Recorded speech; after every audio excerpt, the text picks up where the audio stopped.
Hello, and welcome to another episode of the Cutting Edge Figure Skating Podcast. My name is Kim Dunaway, and in this episode, I'll be continuing my Skate America recaps with the Ice Dance event. So this event was far more chaotic than we are used to seeing in Ice Dance, for sure. It is not uncommon to have Ice Dance events in the Grand Prix where there's not a single movement anywhere in the ordinals from the rhythm dance to the free dance. Sometimes you'll have some movement in the bottom half of the standings, but very seldom do you have a lot of movement in the top half of the standings.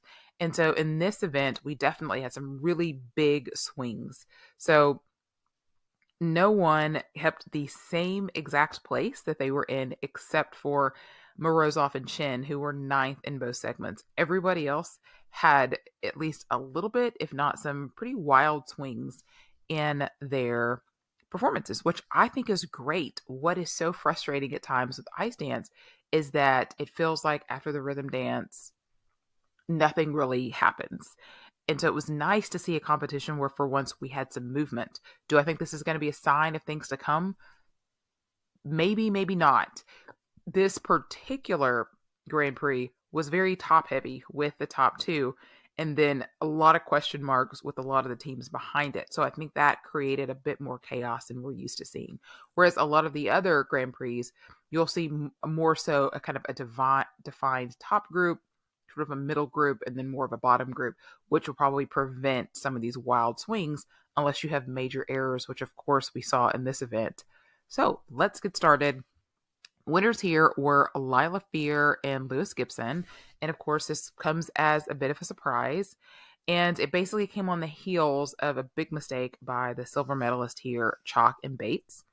This is their second Grand Prix victory in consecutive seasons. This one probably not as impressive as it was when they won at NHK last season because they beat Guedard and Fabry really at their best. It felt like at the time they didn't make any mistakes, whereas here they clearly benefited from Chalk and Bates' mistake in the rhythm dance. That being so, very strong performance from them in both segments of the competition. In the rhythm dance, clean, just very fast, I thought, in their choreographic rhythm sequence, which is a place where I feel like a lot of teams kind of slow down, which, let me just go ahead and get this out of the way. I wrote at the top of my notes, I'm so sick of this choreographic rhythm sequence. And there's a couple of reasons for it. One is it basically just feels like a character step in the rhythm dance because they follow that same kind of axis a lot of times that they do in the character step. And the other one is they have specific elements of the Paso Doble pattern that they're doing in this, but it's not given a level, which is frustrating. So it's really just given this 2-point base value and then up to like 8 points potentially in GOE, which again, due to the chaos in this competition, we saw a little bit more variance in that than what we normally do, which I would love to be a sign of things to come. What we typically see is the best teams get the best scores and the teams at the bottom will get the lowest scores. And it doesn't ever seem like it has anything to do with their ability at all.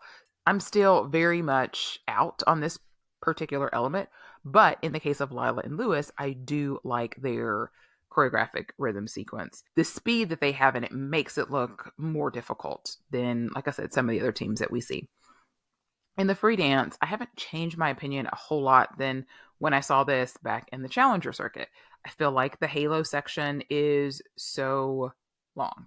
I really do love the lift that they do at the end of that. And once they get into that lift, I feel like the program sort of picks up a little bit. And of course, once the Crazy in Love section kicks in, it's definitely the best part. It just feels like it takes too long to get there. Their score here wasn't great. They got 122, which was not their best. They had almost a 5-point lead going into the free dance, and they needed all of those points to maintain their lead. They lost levels on their stationary lift, rotational lift combo, which is something that they do very well. This is already their third outing of the season, and yet they are headed to Nepal this weekend. So they're competing quite a lot very early on, getting a lot of competition reps under their belt, and definitely capitalized on Chalk and Bates' mistake here, getting a big victory in America. Second place here was the favorites, and that was the current world champions, Madison Chalk and Evan Bates, newly married. In fact, there were 4 married couples here in this event out of 10. That was pretty high rate. Feels like it, right? 40%. Anyway, we've got to talk about this rhythm dance because they put out a few weeks ago their music selection and 11 different songs. And so everybody had questions as to how on earth you were going to fit that many songs into a 2-minute, 40-second routine. And the thoughts immediately for me, I saw with a lot of the fans, kind of went back to Hubble and Donahue's short dance from the 2016-2017 season, which was a hip hop year, and they had just so many different cuts of music. Not one of my favorite Hubble and Donahue routines, really because of that, because it feels like you'd never, as soon as you get into a song, it's changed to something else. However, coming into this event, in Maddie and Evan's press call, they were very complimentary of their team, talking about how they made this great mix. And so their whole reasoning for it was that they were listening to a lot of the music, 50s, 60s, 70s, which is what you could pull from for this year's rhythm dance. And they said they liked all of it. They liked all the eras. They didn't want to just pick one. And so they wanted to show sort of this evolution of dance in their program, which is a very ambitious idea, right? I think it's very difficult to try to do 2 decades, let alone 3, in one program. So I understand what they're going for.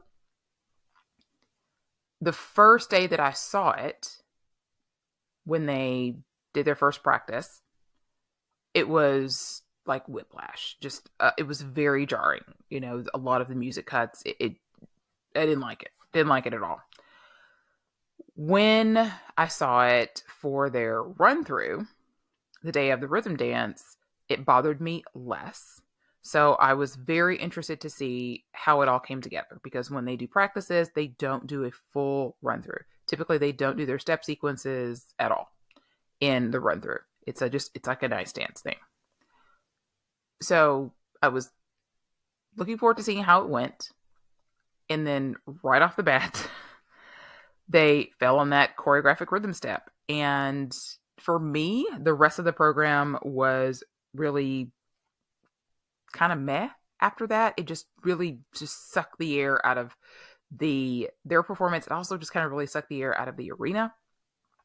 And when I went back and watched it after on the world feed on Peacock, I wasn't quite as down on it as I was when I saw it in person live, in terms of how they bounced back from the fall. I thought they did bounce back better than what I could remember. And maybe my feeling that the program was just meh after that was just the shock and disappointment in seeing the fall.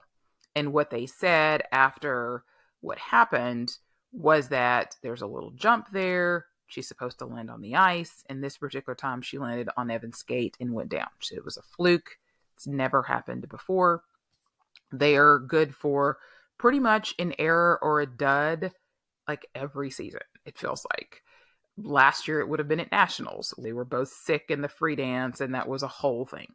Obviously, the year before that, they had the fluke fall at Worlds. They also had the weird situation at Skate America the fall before that in 2022, where they got their character step invalidated. So even in the year that they had the snake program, the first year, not the COVID year, well, the COVID year, not the year after the COVID year, they had some issues at times with that program. This is sort of what we see from them, which is what scares me for them going into another Olympics, which they have fully committed to at this point. I would hate for them to have spent the last 4 years aiming for this Olympic medal and then something go terribly wrong in one of their programs and they don't make the podium. Like Madison said after the end of the event, ice is slippery, it's unpredictable, and things like that can happen. Hopefully for them, they've gotten the mistake out of the way. The problem that I have is that I don't feel like we got a really good gauge onto whether or not this program really works. For me, the beginning of it is good. It's like the first 3 pieces of music work. I think the midline step to Rock Around the Clock works really well, but I feel like after that it starts to lose a little bit as they change the errors. It sort of takes a little bit of time for you to adjust to it. And I think it's just like, why 11? Why not 6? Why not 6 pieces of music instead of so many? It'll be interesting to see if they keep this exactly the way it is with as many cuts of the music as they had. Madison and Evan are a team that I often will give the benefit of the doubt because outside of last season, when they showed up at Skate America just like lights out, really strong, most of the time they don't look their best early in the season, and they do get better as the season goes on. And so I think that it's possible that the next time we see this, it'll, even if it stays exactly the same, that we'll feel better about it, whether we're numb to it or they just are more comfortable with it. I think that it will look better. So I understand what they're going for, and I think it could potentially work. I think just right now, especially with the mistake, it feels like not the best decision. But as I'll talk about here in just a second with Olivia and Tim, a month ago at Nebelhorn, I think that Dune program was going to work at all. And sometimes you just need some feedback and a little bit more time for a program to really work. So we'll see at their second outing if it improves. Now, on to their free skate. So long diatribe about their rhythm dance. I love the free skate. It's to a jazz piece, Take 5, very different look for them. They have spent the last several seasons doing some kind of a theme, right? Like last year it was time. And then the year before that, it was the evolving, the evolving theme. It ended up being like fire and wind. And then, of course, in the Olympic season, it was the alien and the astronaut. And before there, it was the snake program. So we have to go all the way back to the 2019 season, which was abbreviated for them due to injury, when they did like Burning Love and Fever. I really loved that free skate. And I was bummed we only got to see it at Nationals, at Four Continents, and then at Worlds. So this has kind of some vibes from that. Maddie goes into this whole story about how they were listening to music and it kind of took her to New York and she was thinking of the 20s. And so I do think they accomplish it really well. They've got a lot of brand new lifts in here, which, you know, for all of the criticism that they got coming out of the Olympic season, these last 2 seasons, they've really upped their game in terms of their lifts.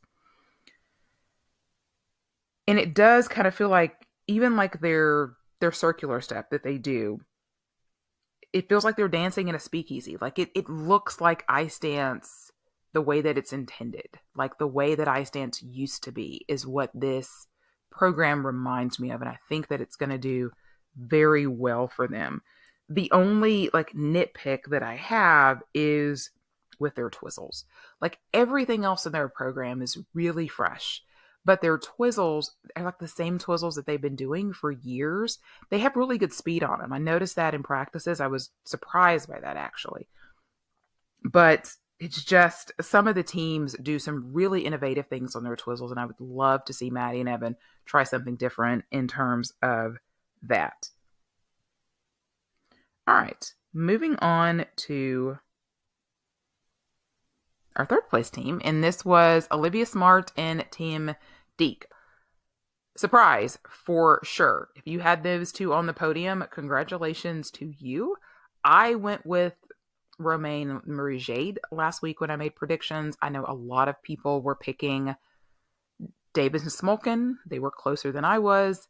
Definitely did not have Olivia and Tim. I don't think I even had them finishing in my top 5, honestly. And it was based upon what I saw when I saw them at Nebelhorn. which left a lot to be desired, to be perfectly honest. But they showed up here a lot better. And I am honestly thrilled, especially for Olivia. In the rhythm dance, which to me is right now has become their least successful program. And it's mainly because I feel like the rhythm dance, more so than the free dance, really exposes Tim a lot, because you can really see in that particular program that Olivia is the much stronger dancer.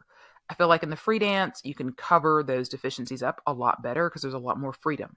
Hence, it's called the free dance. But in the rhythm dance, you have all these different step sequences. It requires a lot more fundamentals. So you see that imbalance between their skill level a lot more in that dance. There are a lot of things that kind of feel labored, like the lift. There was kind of a hitch going into that. For me, the highlight of that program is the midline step to Piece of My Heart. And I just kind of felt like after the rhythm dance, I'm like, I don't think the judges are really responding to this team. And then they come into the free dance. It's like a totally different story. So she's got a new costume. First of all, thankfully, they did get rid of that ridiculous red scarf that Tim was wearing at Nebelhorn. But Olivia chucked the previous costume and went with a new creation by Madison Chalk. And it was funny, after their skate, she was like, I should have went with Maddie in the first place.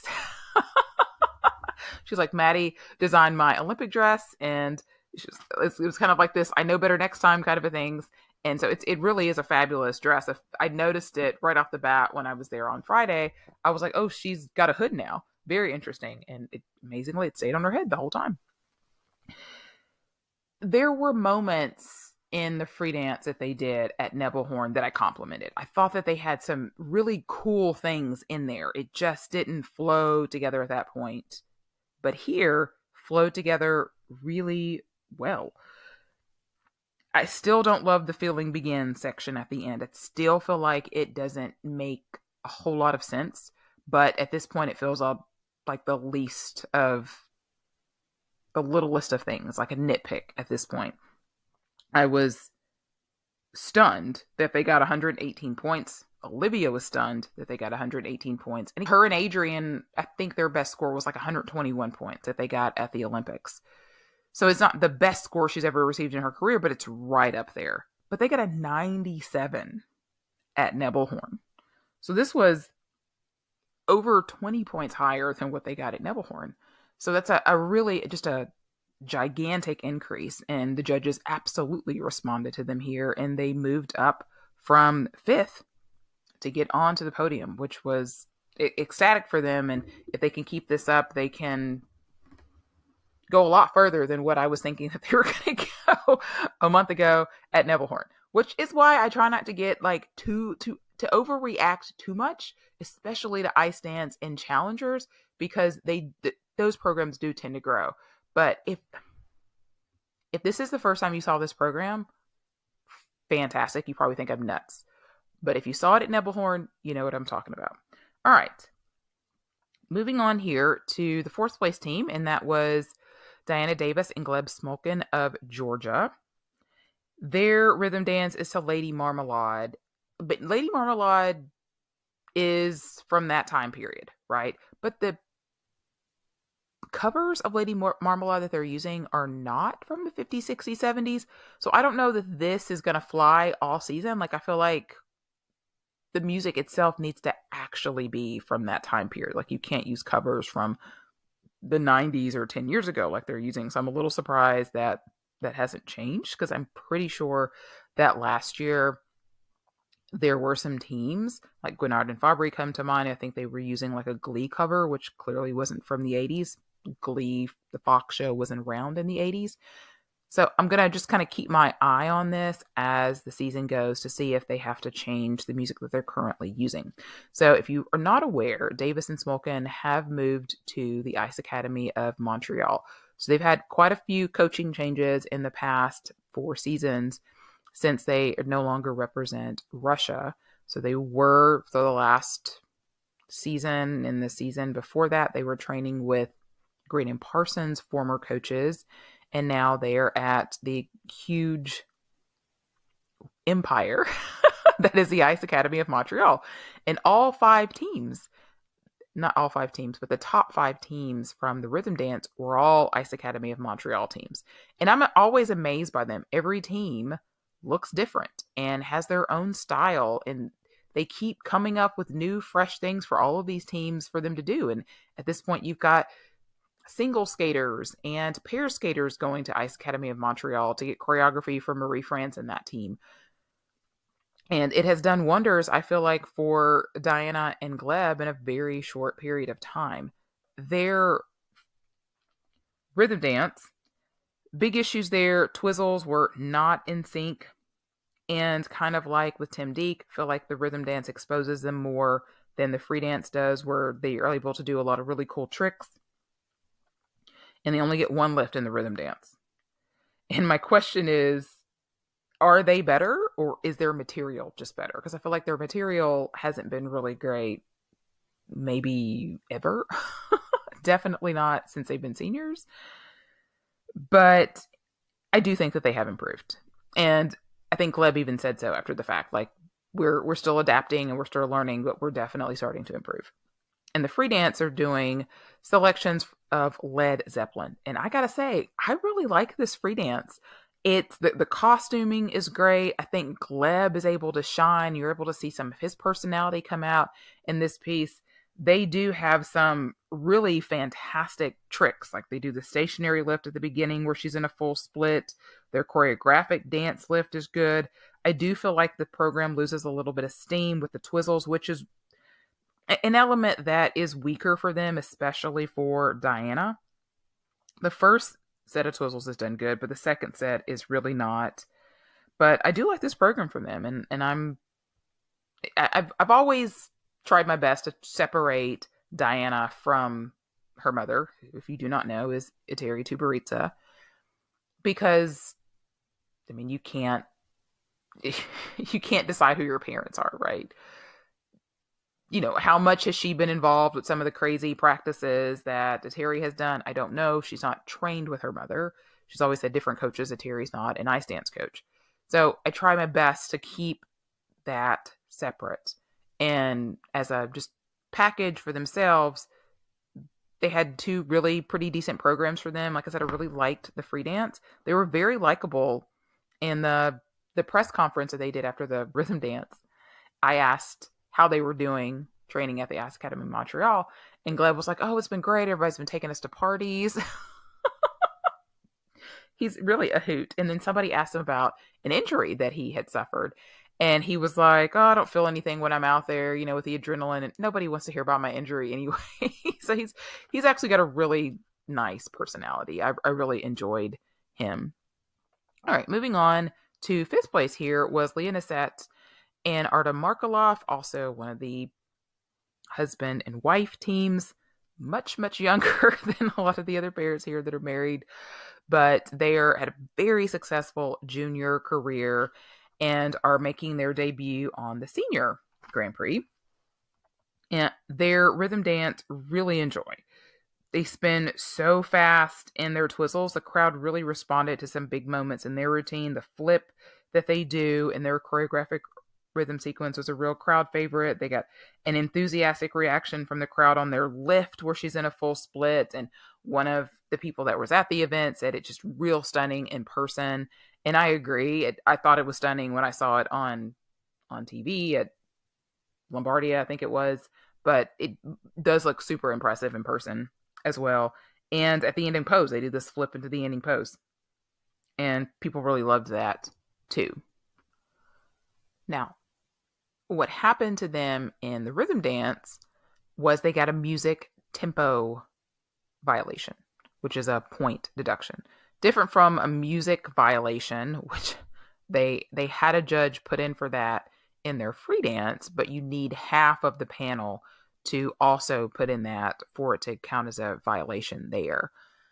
But this is their 3rd competition of the season. They were at Lake Placid, and then they were also at Lombardia. And I went back and looked at those protocols.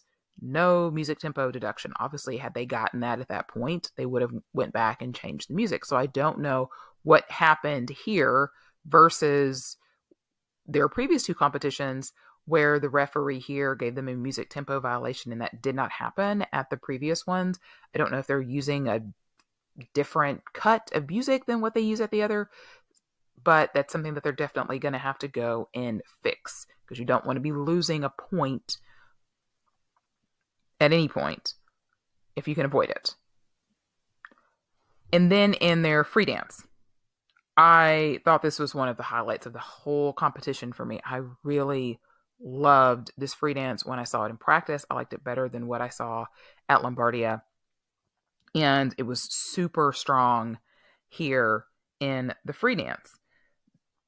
That stationary lift off the top where she's upside down is just a real stunner. I think their twizzles are difficult, and I love that they just do super easy. Okay, twizzles are not easy, but just like status quo twizzles that they like are really, they're doing one with like a bent leg down. And they do another one where they grab their skate.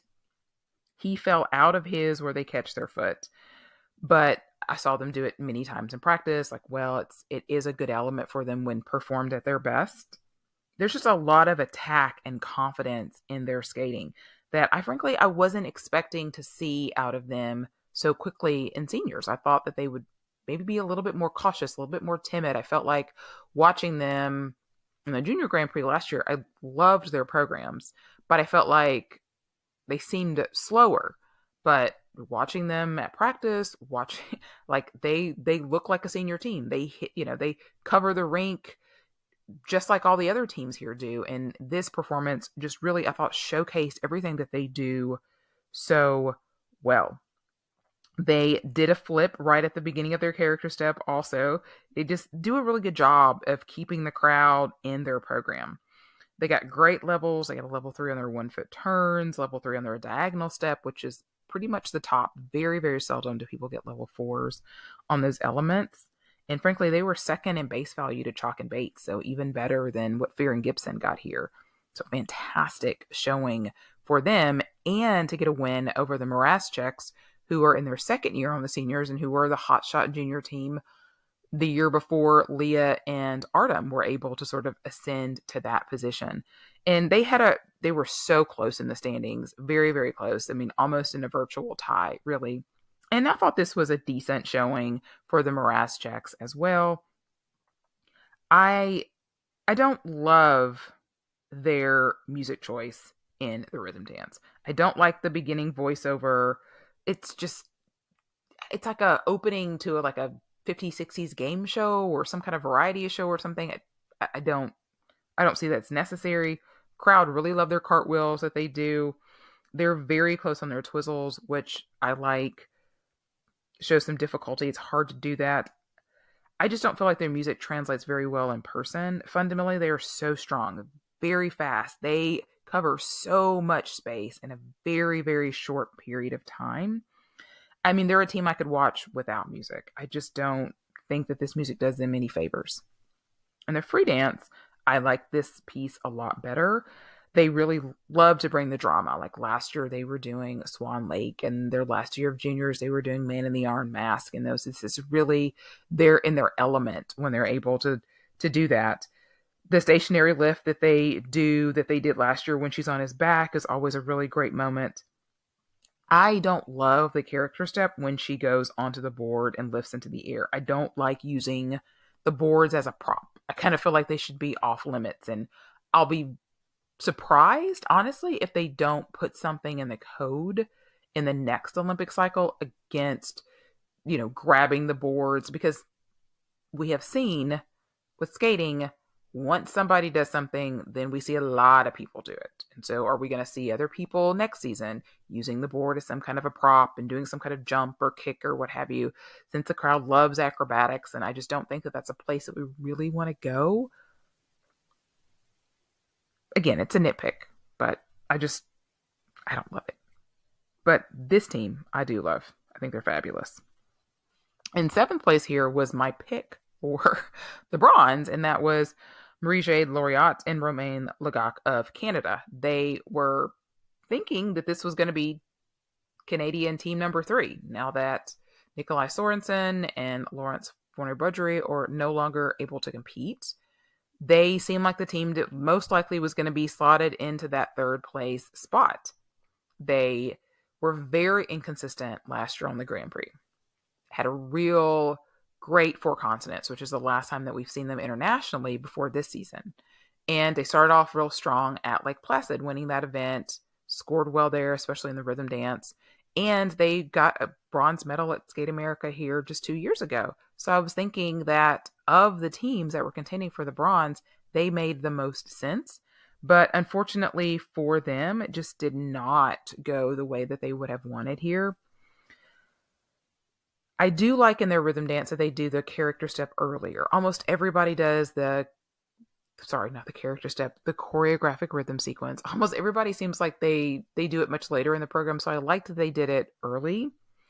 I really like the infusion of personality that they put into this program. Like they always manage to bring the comedy somehow, no matter what they're doing.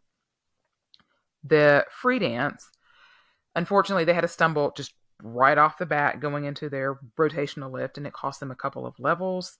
And it's normally, honestly, a real strength of theirs.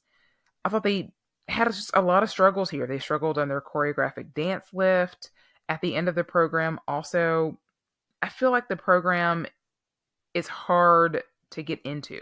It's like once the Devil Got You Beat comes on at the end, then you get the country western feeling that I think they've been going for the whole program.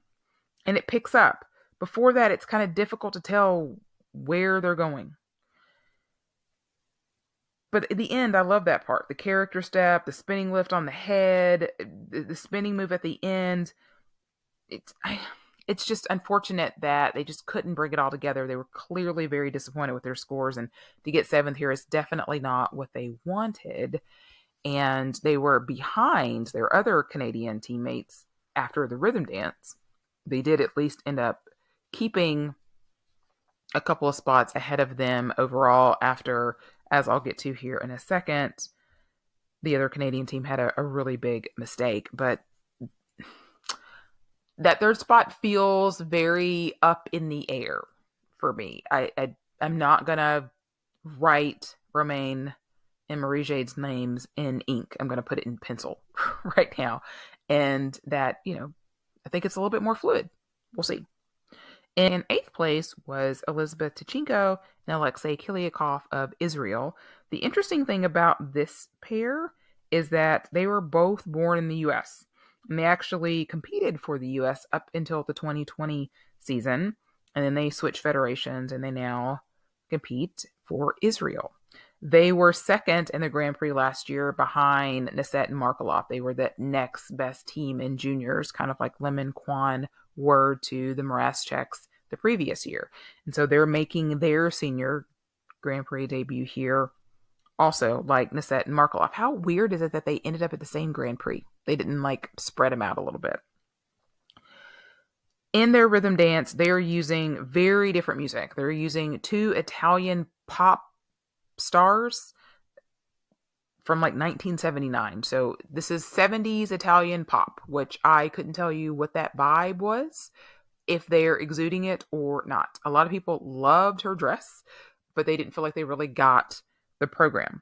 There are a couple of things I really liked about it. Like, for instance, they do this really creative lift in the program. It's just a curve lift. I don't mean it like that. But almost everybody chooses to do a rotational lift in the rhythm dance. So it was nice to see something different.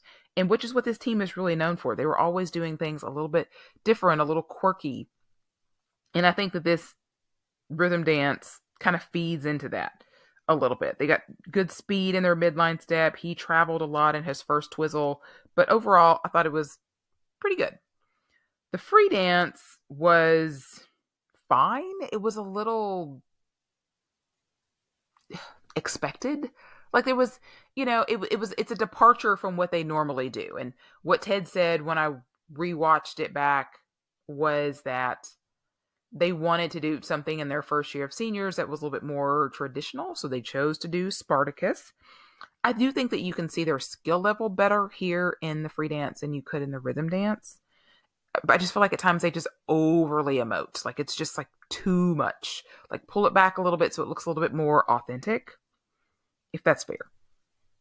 In 9th place here was Annabelle Morozof and Jeffrey Chin. So there is a lot here. On Tuesday, it was announced that Morozof and Chin would be replacing Flores and Desiatov, who originally were slated to compete at this event. They were the host pick. And there was so much speculation over the course of about 72 hours as to why that decision was being made. People felt like it was a political decision. Oh, they must think that Annabelle and Jeffrey are going to do better. Or they're trying to push this particular team and they're trying to push Flores and Desiatov down. Then there were rumors of criminal investigations, and the whole thing just got to a whole different level of crazy. On Friday, in the middle of one of the events, Phil Hirsch puts out the statement from Safe Sports, and it reads, on October 18th, the U.S. Center for Safe Sport issued the following sanction regarding Ivan Desiatov. Sanction, temporary suspension. Beginning on October 18th, 2024, Ivan Desiatov is prohibited from participating in any capacity in any event, program, activity, or competition authorized by, organized by, or under the auspices of the United States Olympic and Paralympic Committee, the national governing bodies recognized by the U.S. Olympic and Paralympic Committee. But what that statement didn't say was what the particular issue was, but the misconduct is allegations of misconduct. And the suspension took place immediately. So obviously they either knew that there was a Safe Sport investigation or they were made aware of a suspension upcoming and were able to replace Flores and Desiatov. Because can you imagine if they were getting ready to compete in the rhythm dance or had just competed in the rhythm dance and then for this to have come out? That would have been super crazy, like unbelievably crazy. Morozof and Chin get there, and the first practices start on Thursday. They were not able to get there on Thursday, so they got there on Friday. And I think there was just kind of this weird energy under with their first kind of practice. And then, of course, this comes out, and then it's like, okay, now everybody knows why they were put here. It wasn't for any political reason. I'm not going to get into other rumors with other members of this team or that team. But what I will say is that they had a very short notice of competing in this event because this is a brand new team. And for those of you that don't tune into Challengers, this might be your first time seeing or even hearing about this team. So Annabelle Morozof is the daughter of very famous ice dance and choreographer, coach Nikolai Morozov. So again, excellent opportunity to practice separating the child from the parent, because I think it's pretty well known that Nikolai Morozov is pretty much a sleazebag, okay? And both Annabelle and Jeffrey have done a lot of partner changing over the last 3 seasons. I think they're both on their third partner in 3 years. And at this point, Annabelle is on, I believe, her third federation in 3 years. She previously competed for Russia. I think then she was going to compete for France. And here she is in the U.S. And she is a U.S. citizen. So she does not have the citizen issues that I talked about with some of the American pairs that there are. She is a U.S. citizen.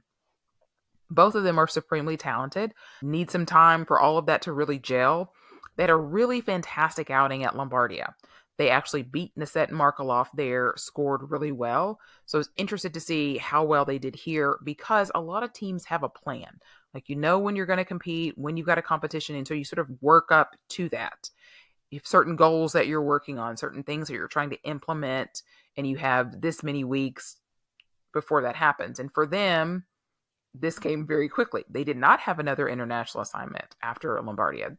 They were certainly hoping for one, but for it to come really quickly, I think that to look at this particular result from them and think, oh, it's not a good result for them, I wouldn't go that far. I think that they did really well showing up on such short notice. So in their rhythm dance, they are doing James Brown, which I think is great music, gets the crowd into it, super fun.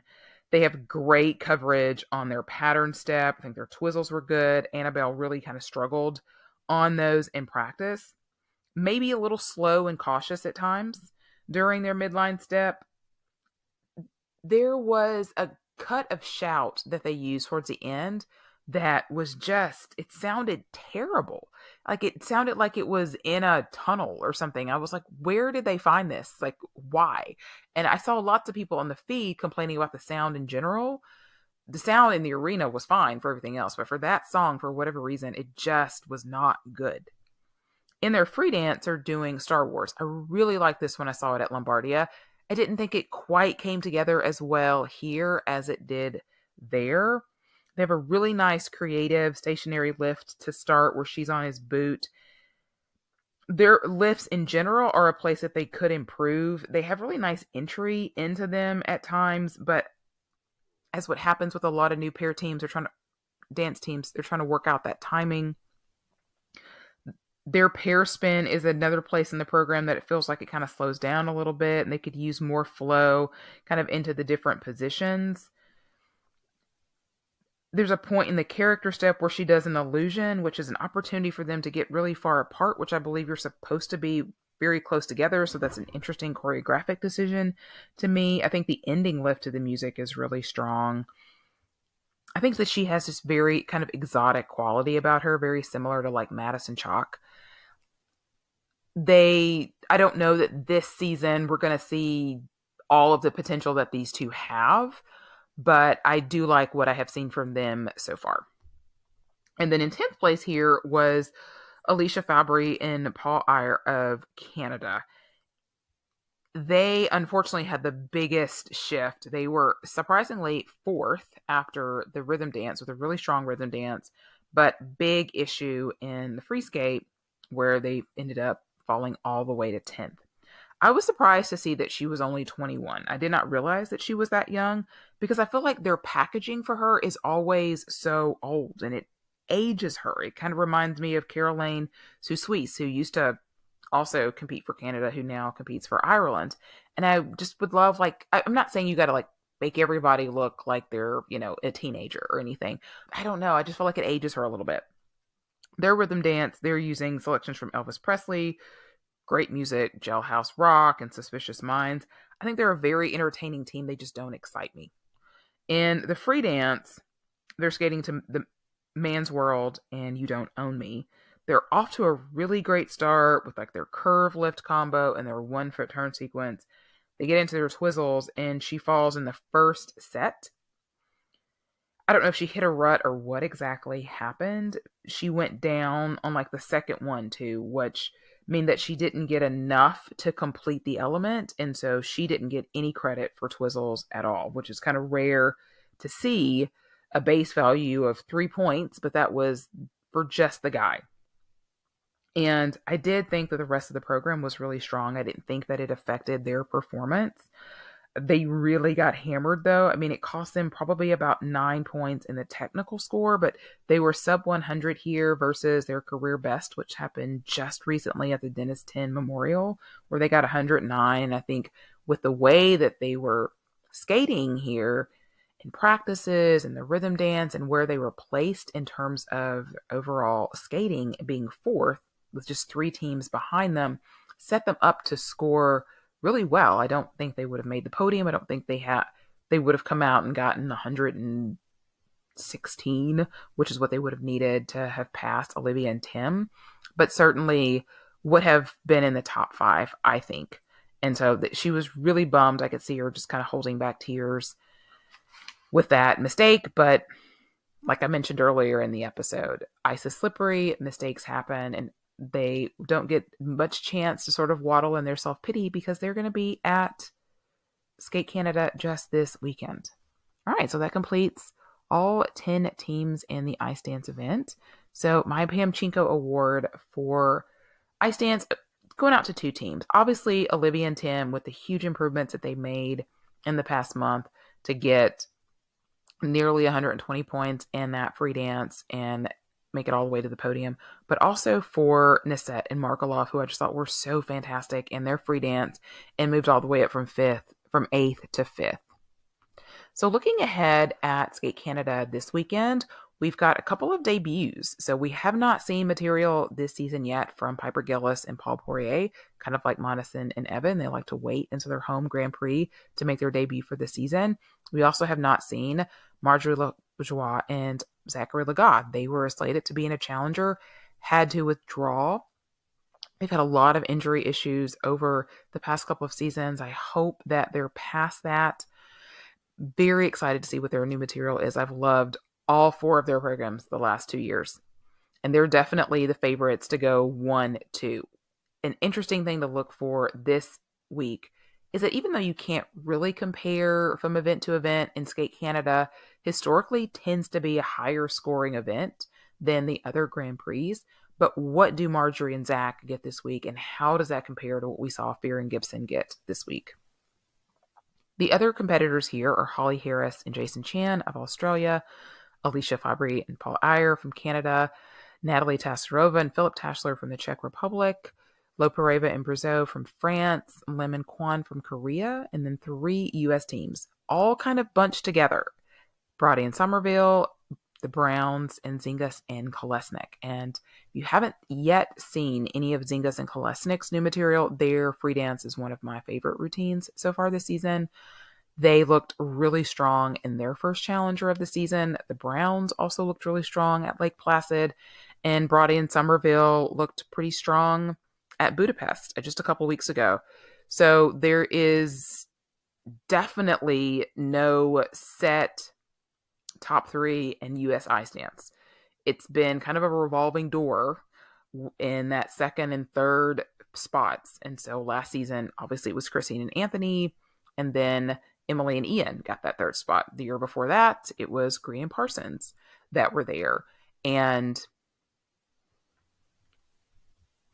Christine and Anthony were third. It remains to be seen what's going to happen this season. But it's just a fun mini competition within the competition to watch for. All right, so for my who do I think is going to get the bronze? I mean, it probably will be Lopareva and Brazeau. They have been the team that has scored the best out of this sort of next group, but I want to see how close some of these American teams can get to them. Can the Tashlers bounce back? They have not scored as well in their last couple of outings, and they have all the goods in the world to be in that medal hunt as well. All right, that was way longer than I anticipated. I think I went on way too long about Maddie and Evan's rhythm dance. But if you're still here, thank you so much for listening to the podcast. I hope that you like the video and subscribe to the channel. I have one more Skate America recap to do, and that is the men.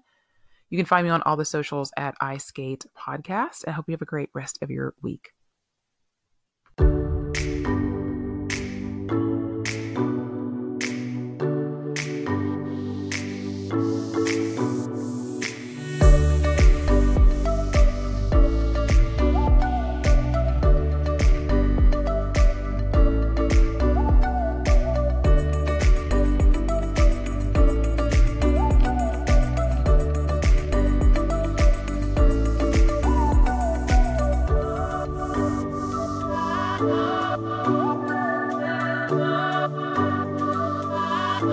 Oh,